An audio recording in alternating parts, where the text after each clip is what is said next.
I am the third child of 10 from the top. And my dad took care of us during the week, but on the weekend he drank. And he would become so violent. And I got to where I hated him. I even thought about killing him. But the Methodist church close by was in revival, and I went to church at night. And when the service ended, the preacher that was preaching, he said, I want everybody to be here tomorrow night. I'm going to preach on hell. I lived over a quarter mile from the church, but we walked. The next morning, I got up and I walked out on the front porch, and across the river from us was a little mountain, and the woods was on fire, and the blazes were just leaping up and leaping up. And I stood there, and all of a sudden I said, oh, Lord, it has got to be hot there in that place. And all of a sudden, a voice said, "That's under as hot as hell's going to be." And all that day, I could keep hearing that. And I thought, Lord, you know how I hate my daddy. Not of who he is, but what he does. But I went to church that night, and all I could hear was, that fire is not near as hot as hell is. And I could not wait for the preacher to give the invitation. And I went to the altar. I was 16 or 17 years old, and God saved me. The next day, I started to learn how to pray. And I said, God, I know that there's nothing impossible with you, because I read scripture and went to church and all that. And I said, it's not your will that my daddy perish. And would you save him, please? He treated me like I was a boy.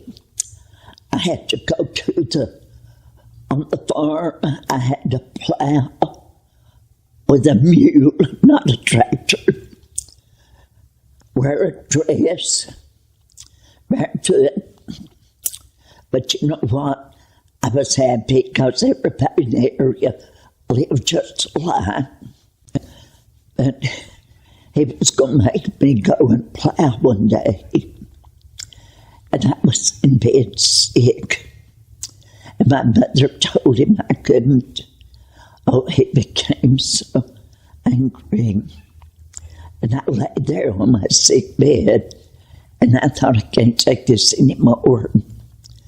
So he had a sister that lived about 25 miles from us. There was very few cars around us. I practiced climbing out the window that night without making a noise.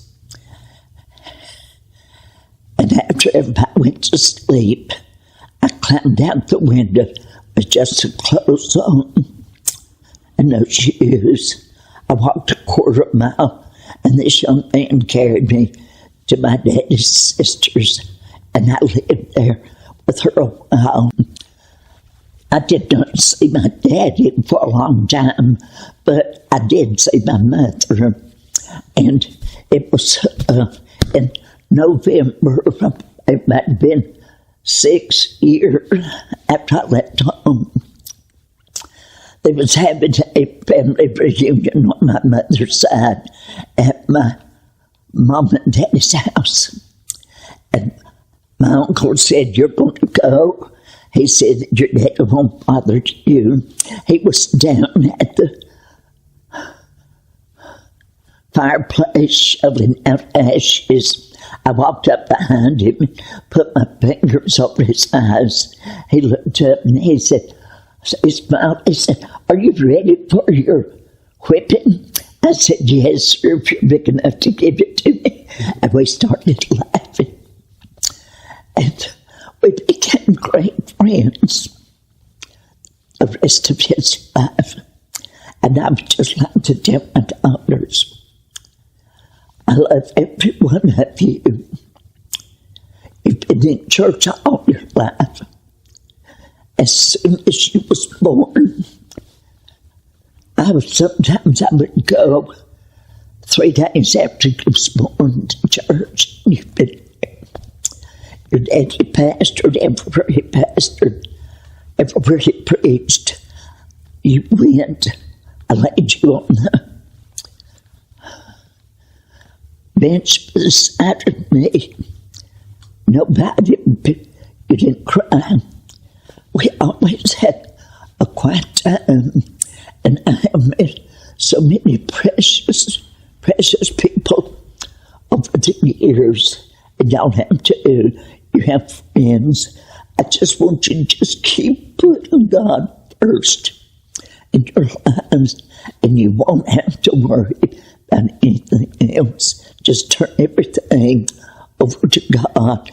You have a situation you can't handle, turn it over to Him, and He will work it out for you.